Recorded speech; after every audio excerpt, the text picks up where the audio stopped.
I came from a very poor background. I grew up with on the Ohio Erie Canal, and it was more like the movie Footloose. There was no dancing going on in that town. Where was that? Canal Fulton, Ohio. Oh, Or the I've never heard of Tuscarawas it. River, and a small canal ran through it. And never dreamed of being a dancer. That was never part of you guys. I sit here and almost in tears because you're so lucky as far as having a space, having creative people, having people that want to nurture this talent that they already see in you at such a young age. We didn't have that where I grew up. I didn't even fathom it. I was an athlete because I had 3 brothers, and that's what I did my whole life. We didn't have any other choices, and not a lot of choices at that time for women. There was only one sport we were allowed to do, and that was track and field. And so that's what I did. Whatever was available, I did. It wasn't until college that I found modern dance.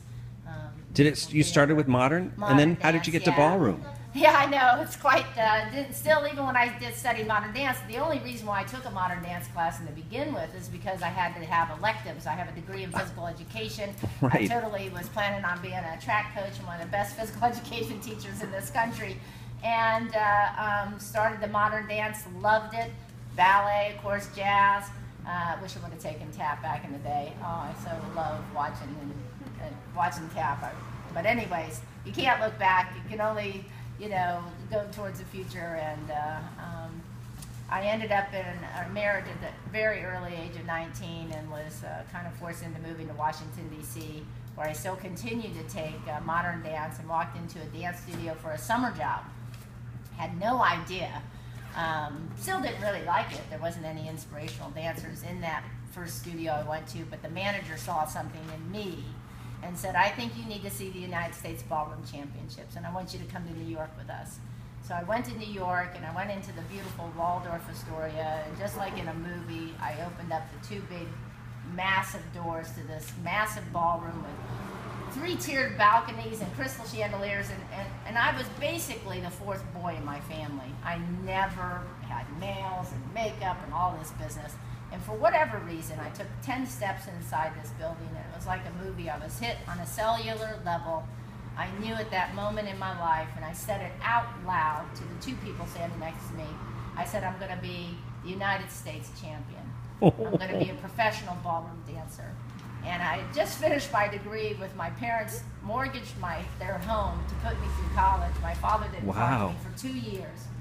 And after a while, of course, they obviously came along because they saw the passion that I had for what I was doing and the fact that I was still teaching. I was still a teacher. My father was an educator, and so they eventually came along. My father lived long enough to sing me on So You Think You Can Dance. Both my parents saw me become United States champion and Austrian national champion, and so I went on from there. Oh, So you in Europe too? Yeah, I was Austrian champion and danced around the world. I was one of the first Americans to dance in the Soviet Union. Wow. The wall came down. So it's been an amazing journey. So You Think You Can Dance was just the icing on top of the cake. To get a job that you sit there and watch amazing dancers. And when they came to me with the idea, none of us knew if it was going to work after the first year. I thought it was when they told me what we were planning on doing. We're going to take the ballet teacher, and they're going to do quick step, and the quick step's going to do hip hop, and hip hop's going to do. I mean, it was just. I thought, oh my God, this is going to be such a train wreck. This is going to be an amazing, but it's going to be funny. But what's amazing about it? Laughs out of this. I'm going to have a good time. But your journey was kind of like that too, because Yes. as you started to dance, you saw the other styles of dance and wanted to be a part of it too. Yeah. And once I got the job on the show, I went out because I wanted to know how difficult is it after you've trained your body to be a certain way. How difficult is it to do when we're asking somebody to change in 6 hours?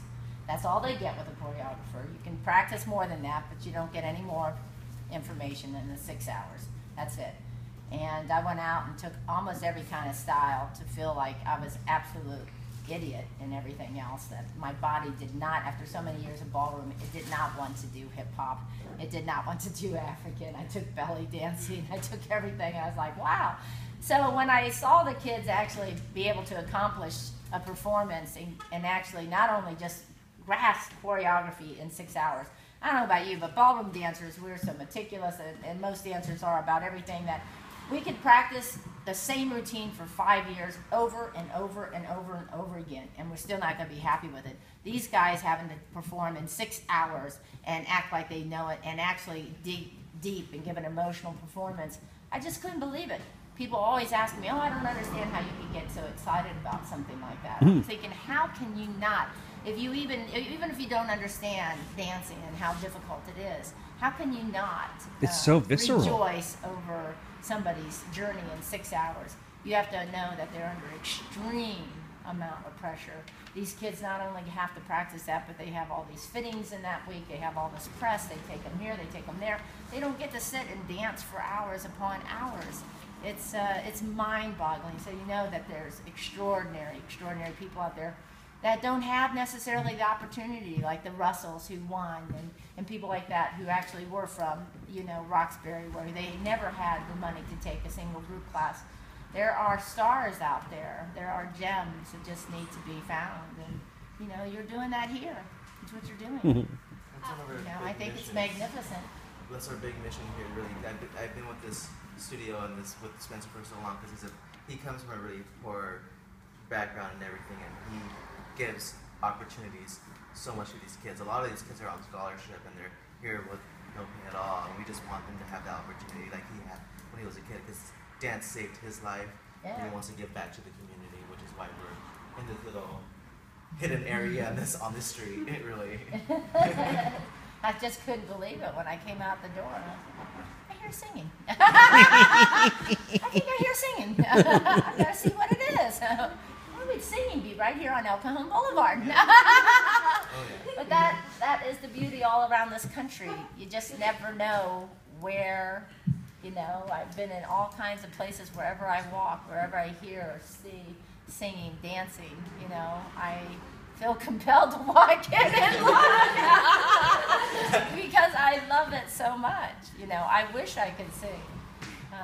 A friend of mine that was a Broadway singer, he's desperate. He believes that he can teach me to sing. I had a throat surgery. I had cancer a few years ago, and I had the surgery. The tumor was pushed up against my voice box. So in 2010, I was told I may never talk again. And so that scared the willies out. That's the first thing that when I woke up, they didn't know it was cancer until they did the surgery. And when I woke up, that was the first thing I wanted to know is, can I talk? The main thing is like, I wanted to hear myself laugh again. I laugh about something every single day. I find humor in everything.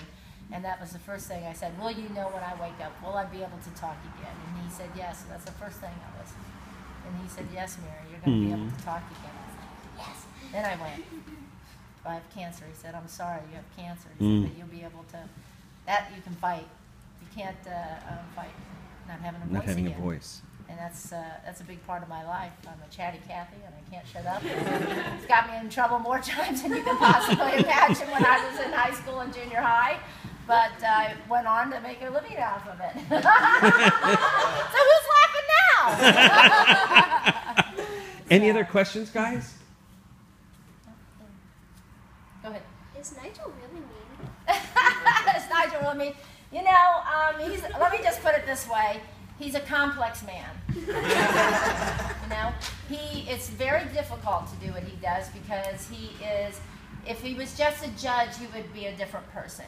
But because he's executive producer, you know, you got the pressure of the ratings and the pressure of everything else like that. Behind the scenes, you know, he can scream a lot. He also has a very good heart. You know, I think he genuinely means well. You know what I mean? But he's in a tough position. I wouldn't love it. I love when I go to foreign countries, and it's also different for me knowing that this person next to me is my boss and my executive producer. So I have to walk carefully. I love when I used to do So You Think You Can Dance Canada and Australia and Scandinavia series because I could truly just let it go, you know, because I don't have my boss sitting next to me, you know, so yeah, I have to. If I want to rip into a judge that's sitting next to me in Canada, I could really do that. Not that I held back too much with Nigel. He liked to have a good row, you know. So. What's the most important technical skill in dance you have? Well, I definitely, me and Nigel both feel really strongly about using ballet as the base. you know, make sure that you continue that through life. You know, it's always good to have. It doesn't necessarily mean it's going to make you a fabulous dancer in all the styles, but it's certainly, you know, it's good to have that as your foundation and do that as your base. And then find out what is your passion, you know, what style. You can always do all styles. There's nothing wrong with learning everything either. But you should learn to, if you want to be a dancer, you should learn to, you know, excel and be extraordinary at one. And sometimes that doesn't happen overnight. You don't have to declare, I'm going to be this. I'm 19 years old, I'm getting too old, I have to be this. No, you can still, there's still time. I didn't start dancing until I was 19. But when I found it, I will tell you that I put everything into it. I had no life. My relationship suffered through my lifetime because dance was the most important. I knew I had to make up for lost time. I knew I had to put the blinders on. I was like a racehorse. I wasn't the most talented at all. I have zero, almost zero stretch, you know, compared to the other dancers. But it's hard, you know, it's drive. I've been told several times I would never be United States champion. You know, I didn't give up. The day that I almost, you know, and you hear it 1,000 times when people talk about it, I lived it, that I was broken. You know, I'd already been Austrian champion. I came back to this country to compete with an American because I still didn't have a U.S. title. Worked 4 years, started in the top 6, fell down. When I finally fell out of the top 12, I was devastated emotionally. What in the world was I doing trying to do this with an American? And I stopped for about a month, was bawling my eyes out, and said, that's it. I'm not going to get what I set out all those years ago to do. You know, what am I going to do? And then I usually am a 3-day crier. I learned that about myself. I get back up. Like, I was like constantly, oh, you just brush yourself off as soon as you hear it. It's not true. You know, we're all emotional people. You have the right to grieve whatever you desperately want, whatever audition you fail in. You know, it's okay to cry. Go down for the count for a couple days. But yes, we do brush ourselves off, but you do get to cry. You know, you can't say that this stuff does not hurt you. You know, and I don't care how thick a skin most people are. It hurts to be told no. It hurts to lose, you know. But I brushed myself back up. I changed my coaches. I changed my costumes. I changed my look. 6 months later, I was United States champion. When I was down for the count at the most, when I thought I'd given up completely. Like most people say, you're in that doorstep.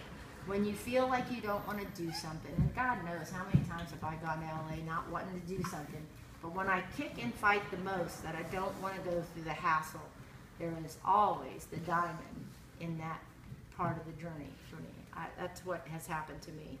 I have always found something amazing at the end of that.